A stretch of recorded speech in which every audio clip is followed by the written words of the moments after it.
وش رأيكم بسلطان؟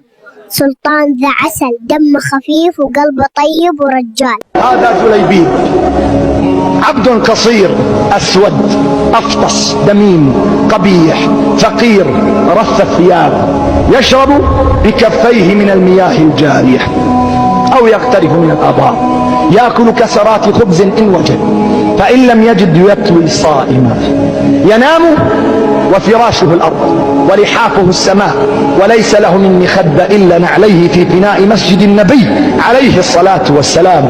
يمر يوما والنبي عليه الصلاة والسلام جالس بين أصحابه، ينظر إلى هذا الرجل جليبيب بهذه الحالة، قال: أتعرفون من هذا؟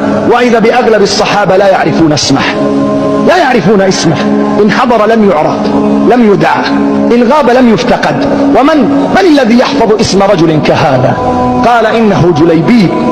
ثم نادى به: يا جليبيب، ألا تتزوج؟ فنظر إلى النبي عليه الصلاة والسلام، لم يتفجع، لم يتأوه، لم يقل: يا رسول الله ما عندي دنيا، ما عندي مال، ما عندي، إنما ما زاد على أن قال: يا رسول الله صلى الله عليه وسلم، ومن يزوج جليبيبا في الدنيا ولا مال ولا جاه؟ يعرف أن الناس ما زالوا يحكمون بهذه المقاييس، إنه ينتظر زواج الآخرة. قال: ومن يزوج جليبيبا في الدنيا ولا مال ولا جاه؟ تركه النبي عليه الصلاة والسلام. وفي اليوم الثاني ناداه وهو يمر: يا جليبيب، ألا تتزوج؟ قال: يا رسول الله صلى الله عليه وسلم، ومن يزوج جليبيبا ولا مال ولا جاه؟ في اليوم الثالث قال: يا جليبيب، ألا تتزوج؟ فالتفت مستغرب من نداء النبي صلى الله عليه وسلم، قال: قلت لك يا رسول الله صلى الله عليه وسلم، من الذي يزوج جليبيبا ولا مال ولا جاه؟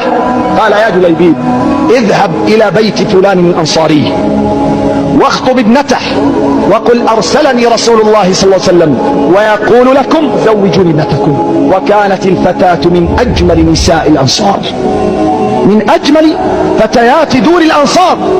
فذهب جليبيب وطرق الباب، أرسله النبي عليه الصلاة والسلام، قال: يسلم عليكم النبي عليه الصلاة والسلام ويقول: زوجوني ابنتكم. فقال الأب: يا جليبيب، لا مال ولا جاه، كيف نزوجه؟ وصاحت الأم لزوجها: أيزوج جليبيب وهو على هذه الحال ولا مال ولا جاه؟ وابنتنا في موقعها وموضعها التي هي فيه. وتسمع الفتاة المؤمنة، فتاة العقيدة، فتاة التوحيد، فتاة القرآن والسنة، فتاة قيام الليل، ليست فتاة الدشوش وفتاة التلفاز وفتاة قارعة الطريق والمنتزهات والمحلقات. تسمع الفتاة المؤمنة فتصرخ بوالديها من الداخل: كيف هذا؟ أو تردان رسول الله صلى الله عليه وسلم؟ والله إني أجزت زواجي وإني قبلت به زوجة. قالوا: يا ابنتاه، انظريه، انظري شكله، انظري هندامه، انظري ثوبه، لا مال ولا جاه. قالت: والله لا أرد خاطبا أرسله النبي عليه الصلاة والسلام. ويحضر لعرسه تلك الليلة، بينما مراسيم الزفاف على بساطتها تعقد، إذ بمناد الجهاد يصرخ في الخارج: يا خيل الله اركبي، يا خيل الله اركبي.